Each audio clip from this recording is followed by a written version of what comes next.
Día 32. En el nombre del Padre, del Hijo y del Espíritu Santo. Amén. Ave María Purísima, sin pecado concebida. Vamos a hacer algunas preguntas, te voy a hacer unas preguntas como de examen de conciencia. Y hoy algunos puntos sobre el mensaje de Fátima, sobre lo que se ha desprendido de nuestra lectura de las memorias y de los ejemplos de los pastorcitos. Ya hemos dicho varias veces que, sin duda, a vos como a mí, nos pasa que al leer las memorias sentimos una fuerte pregunta por nuestra santidad, una fuerte inquietud o llamado de parte de todo este mensaje, de parte de la vida de los pastorcitos, acerca de ciertas virtudes y de ciertos vicios que están siempre allí en ese tejido de nuestra alma, para bien, para mal, unos y otros. Entonces, simplemente es como ayudarte para que no tengas que volver a escuchar todos los audios. Voy a seguir un cierto orden, o voy a incluir a todos los puntos que hemos visto en estos días en torno a los ejemplos y en torno a los compromisos, es decir, la segunda y la tercera sección de este trabajo que hemos hecho juntos para ayudarte en tu examen de conciencia. Aquella pregunta famosa de la Virgen: ¿quieren ofrecerse a Dios para aceptar? ¿Recuerdan? Bueno, podríamos poner esta pregunta: ¿cómo ha sido tu aceptación de la voluntad de Dios hasta hoy?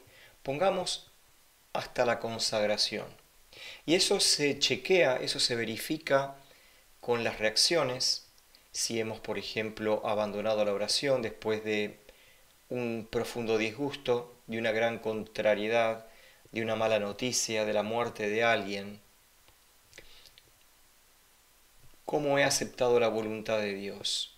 Me doy cuenta que consagrarme al corazón de María será justamente trabajar mucho este sentido del ofrecimiento de todo aquello que me suceda, porque una cosa es la penitencia, la mortificación que podemos elegir, y otra cosa es el día a día con sus noticias, con sus contradicciones y contrariedades, etc.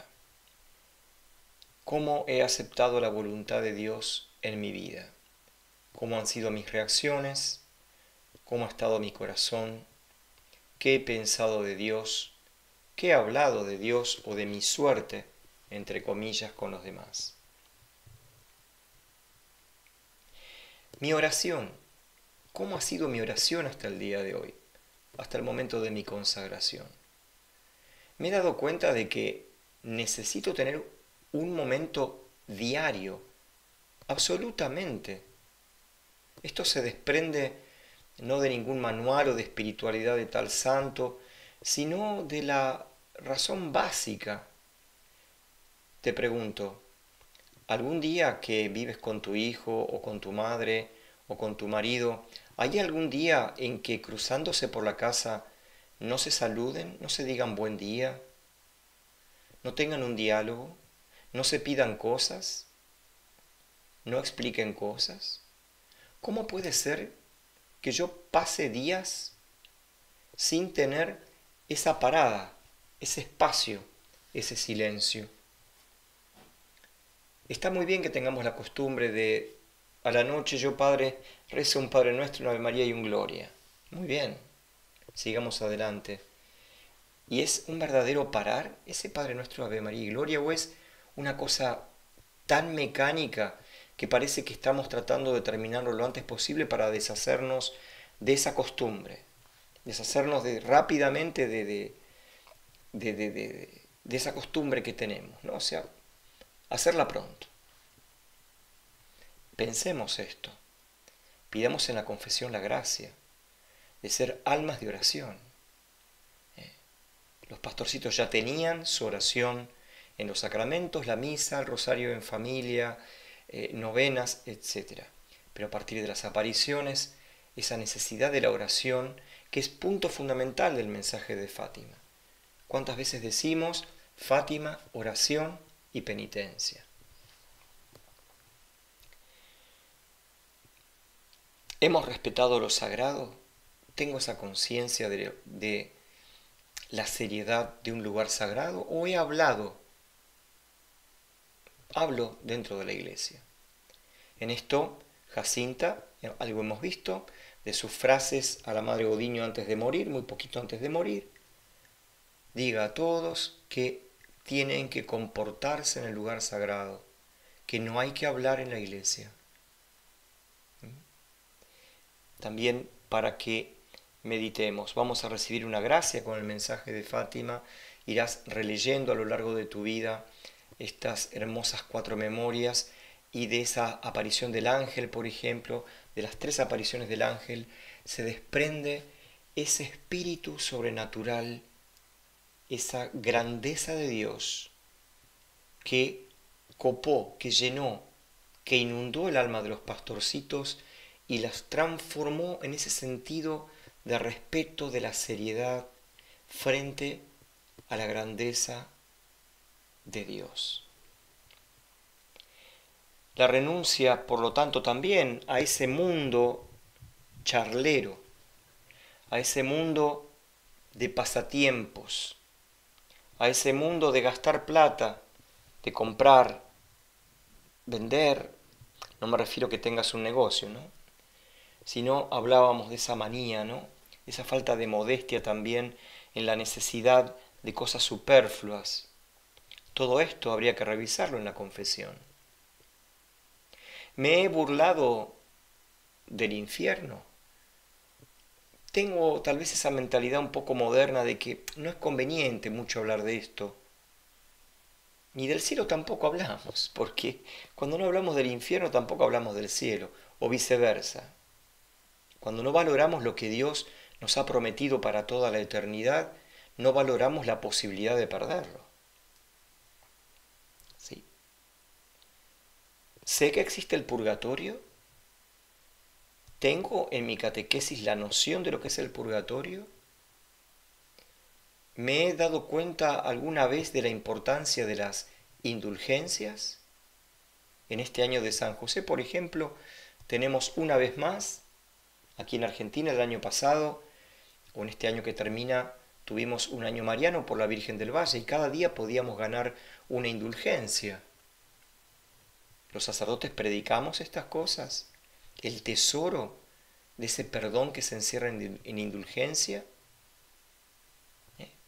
perdonarnos la pena que deberíamos pagar en el purgatorio o aliviarle el purgatorio a un alma que en este momento, una persona con nombre y apellido, digamos así, hombre o mujer, está allí sufriendo y yo con una indulgencia puedo abrirle la puerta del paraíso o aliviar las penas en cierto grado. Con el espíritu de penitencia, siempre me he dado los gustos, nunca jamás he vivido el viernes como día penitencial con un sentido un poquito más estricto. He sido inconstante con estas cosas. ¿Las valoro? ¿O creo con esta mentalidad un poquito a veces moderna, ya no necesitamos la penitencia tanto, porque ya es como que salimos buenos solos? Y después, claro, nos rompemos la cabeza porque de cualquier tentación o de cualquier trampa que nos tiende el demonio, ahí fuimos, metimos la cabeza, nos dimos el golpazo y ahí viene el sin oración y sin penitencia es imposible esquivar las tentaciones, superarlas. ¿Qué sentido de la fidelidad tengo a Dios? ¿Soy oscilante? ¿Busco acomodar mis ideas? Todo aquello que es exigente, ha sido siempre exigente en la doctrina católica sobre el matrimonio, sobre las relaciones prematrimoniales, sobre el uso de anticonceptivos. O tengo esa mentalidad que todo lo adapta y realmente creo que hay una evolución. Antes había que ser fiel en el matrimonio. Ahora, bueno, si te haces alguna escapada, estamos en otro nivel. Hay que manejarlo con un poco ya de adultez, de altura. No, no es así. La resignación cristiana, la docilidad que habíamos visto, ¿no? Tenía que ver con el primer punto que hemos visto hoy, que es el ofrecimiento de la aceptación o la aceptación de la voluntad de Dios, ¿no? Bueno, sí, podés ir viendo también los audios. Si querés volver a algún punto llamativo de las memorias para ir anotando más ítems, ¿sí? Puntitos de tu examen de conciencia que te parezca importante tener en cuenta para tu confesión. Aclaro, y ya lo he aclarado y lo repito, este examen de conciencia que estamos haciendo hoy a partir de las memorias que habíamos anunciado en su momento, en este camino al ver los ejemplos impresionantes de los pastorcitos que nos iba a cuestionar, pero también estamos pasando ese otro examen de conciencia más tradicional, con preguntas y respuestas alrededor, por ejemplo, de los mandamientos, de los sacramentos de la Iglesia. Así que se puede ir haciendo esto en paralelo en estos días, en estas horas que nos quedan. En el nombre del Padre, del Hijo y del Espíritu Santo. Amén.